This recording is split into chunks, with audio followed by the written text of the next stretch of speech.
Hello everyone of YouTube and my lit heads. I have the absolute worst luck when it comes to Nintendo Directs, and either I can't watch them when they're done live. I think I only got to do that maybe once or twice for Smash Bros, and that was it. Either they are done too late in the evening, so then I have stuff going on by then, and I can't watch it. You know, I have to leave and I have to go out and do things, or they are done in the too early in the morning, way too early, and by the time I wake up it's already over. So basically I always have to end up watching someone reacting to the video. I can't find the official one by Nintendo, which pisses me off. But anyway, I saw it and I'm going to discuss my thoughts on what I saw. So it started off mainly with the Nintendo 3DS, so it was okay. I mean, I thought it was cool that, you know, they're still supporting the Nintendo 3DS, but I honestly thought the Switch was going to be the main focus, but it really wasn't. A big chunk of the presentation was for the Nintendo 3DS. So anyway, there were only a few games that really caught my interest. There was this Pikmin platforming game. I thought that was kind of neat. I like Pikmin in the original style, not as a platformer. That just seems kind of weird to me. There was Miitopia. I thought that was kind of neat. Kind of reminded me of Miitomo, but not as boring.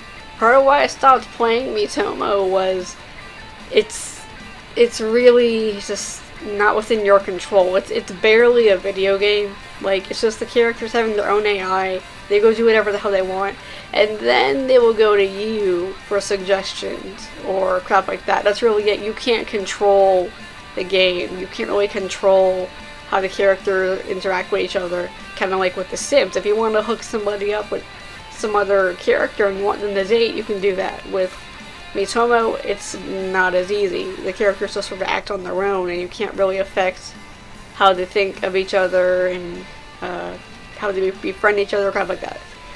With Miitopia, it seems a bit more like you have that control.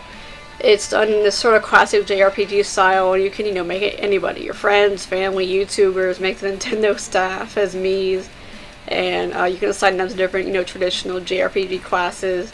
And what's neat is if the characters don't like each other, they will actually then not fight the enemies, but get pissed off at each other and fight each other instead. So I thought that was kind of neat. It kind of reminds me of that friendship mechanic I've seen in a few games where if they start to like each other, then in Miitopia, then they will actually team up and fight alongside each other and come out with stronger attacks. It kind of reminds me of Fire Emblem Fates. If I remember right, I think almost something exactly like that is in Fire Emblem Fates, where if the characters are at least A and S rank, they will attack better. They'll have stronger attacks together if you pair them up.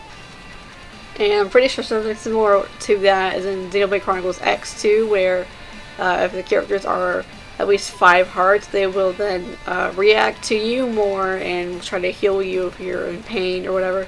So that was kind of cool seeing that in Miitopia. The game looks neat. I kind of like JRPGs, so that looks kind of cool for Nintendo 3DS. It's just a fun little game to pass the time, whatever.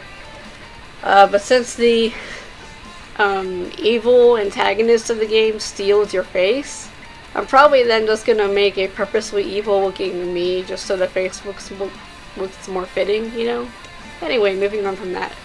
Let's see what else. There really wasn't that much that appealed to me. Oh, there was also the Monster Hunter Stories game that had these dragons, and you could go find dragon eggs and then go befriend those dragons, and then you can fly on a dragon, and there's also a dragon that can help you go through the water.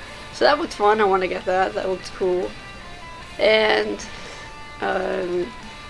I think that was really it. But I think those games are coming out during the spring.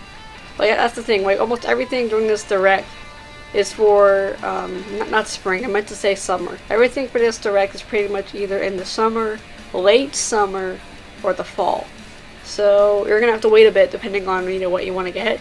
They also showed off some amiibo. They showed off the Cloud amiibos, and they showed off the Bayonetta amiibos, and they showed off Corrin, both male and female, which is cool, but all they really do is just, act as those AI amiibo characters to fight in Smash Bros, and that's really it. And then they showed off Legend of Zelda amiibo, and they showed off the past links. There's Twilight Princess, Skyward Sword, and Majora's Mask as little amiibos. And that's cool and all, but they didn't say, oh, if you put it in this game, you don't unlock this, or you put it in Hyrule Warriors, despite the fact that there's no more DLC for that game. If you, put the amiibo for Hyrule Warriors, you'll unlock this. Like, they really didn't say what they do. They're just sort of, oh, okay, they're gonna come out. That's it. Okay, great. What are they for? Why aren't you telling me? They're just here, Nintendo. But that's the thing with Amiibo. Unless you like collecting statues, unless you like collecting figures, figurines, I really don't see the point, because at the end of the day, the Amiibo are there just to unlock things in a certain game. And if they don't, then, what's the point? They're just there. Anyway, what really stuck out to me was when they switched over to the Switch. Yeah. Anyway, when they switched to the Switch, they showed off something that were kind of interesting to me. There was this one game that it gave me almost like flashbacks to Crash Bash, where there's this mini game in Crash Bash where you could ride a pogo stick and your color would pop up as you moved around the board, and the colors were red, green, blue, and yellow. And whoever colored the board the most with their color would win. And there's a game pretty much exactly like that called something like Project Muku or something, I don't know. And I thought that was kind of neat. The character you play as is this cute little robot thing. It looks kind of like Samus's outfit, her armor. Or maybe a Power Ranger, because the colors reminded me of a Power Ranger. But it was neat. There's local multiplayer and also online multiplayer for that game. And then they showed off some other games that I really don't remember. They really didn't appeal to me. But then they moved on to show Sonic Forces. This is where it got really good for me. And it showed off a few things that was interesting to me. Fun fact, before I continue with this.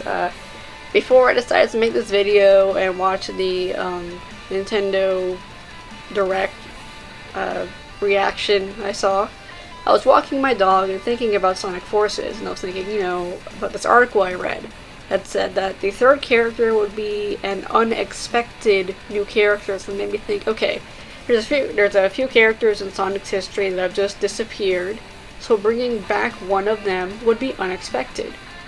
So what if they brought back that one polar bear from Sonic Fighters?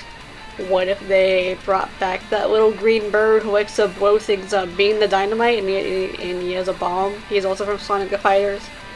Or what if they brought back Fang the Sniper, who's also a character you can play as in Sonic the Fighters, even though he did not debut in that game. He was from Sonic Triple Trouble. Or, what if they brought back Mighty the Armadillo? I was thinking, who could they bring back that would be an unexpected character? And then, as I will come and do this, and I watch the Nintendo Direct, they show this shadow, this silhouette of this character with clouds of smoke around the person, so you can't really tell who he or she is.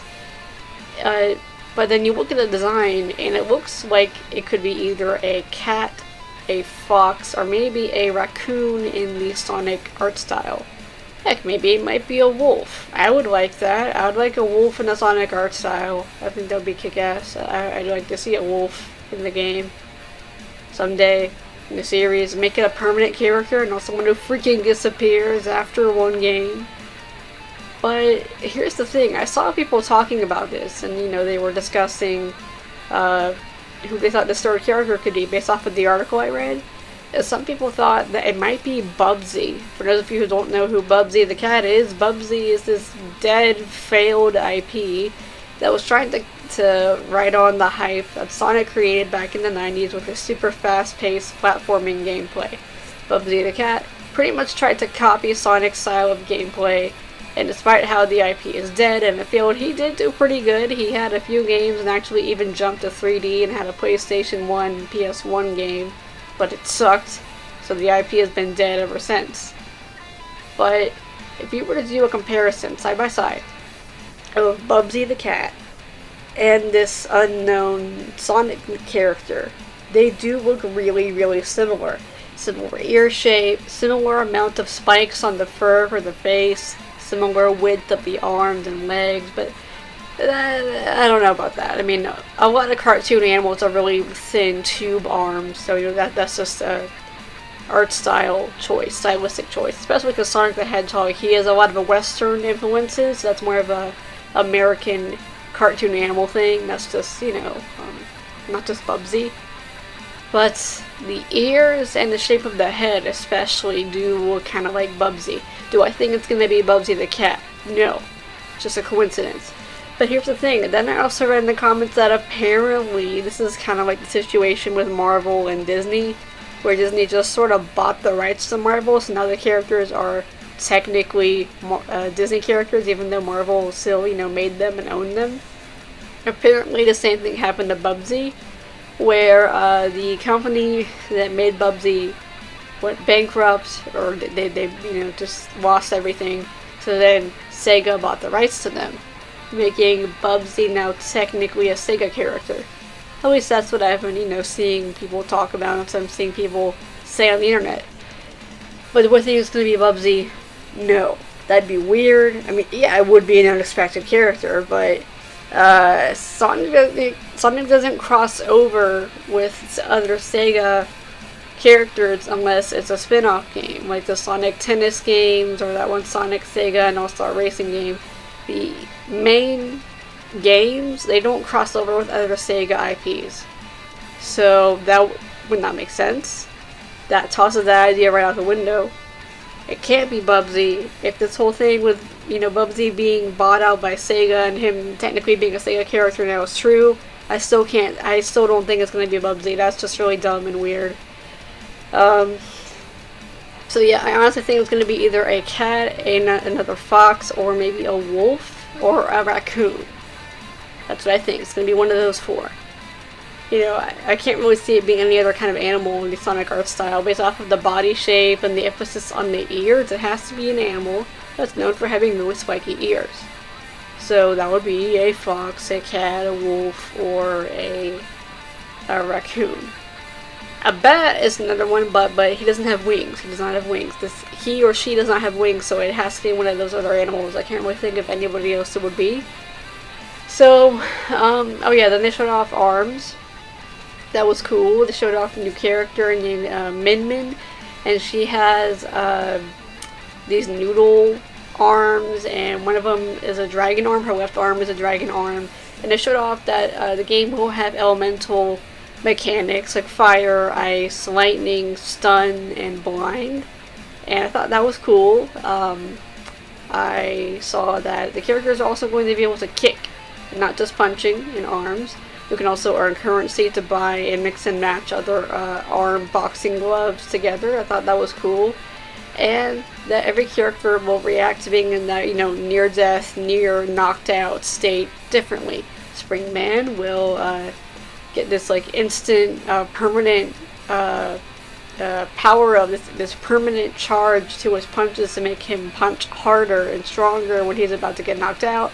I thought that was kind of cool, kind of like the rage effect in Smash Bros. I thought that was neat. So Arms is looking cool. There's also a 4-player, free-for-all 2v2 option in Arms. It looks cool. There's also this announcer who was talking during the thing. I hope you can turn him off, just like in Pokken Tournament. I don't like it when there's someone constantly talking. And that was really it that appealed. Oh yeah, and Splatoon 2. Splatoon 2 has this thing called Salmon Mode, and it looks kind of neat. And you can shoot the salmon, and if an Inkling gets killed, they will blow up, and then you can go save them. And then there's a life preserve showing that you can go save them. So that was really it. It looks kind of cool to me. Not too much was appealing, but that's okay. I'm having a hard time getting money for Switch anyway. So by the time I get the Switch, hopefully some more games will come out. Hopefully I can get one by the summer, maybe late summer, probably the fall. I don't know. I think, knowing me, it's gonna be the fall when I get one. Anyway, it was okay. It was, cool. Let me know how you guys felt about it. This is Lit and Fire going away, and I will see you all next time. Bye.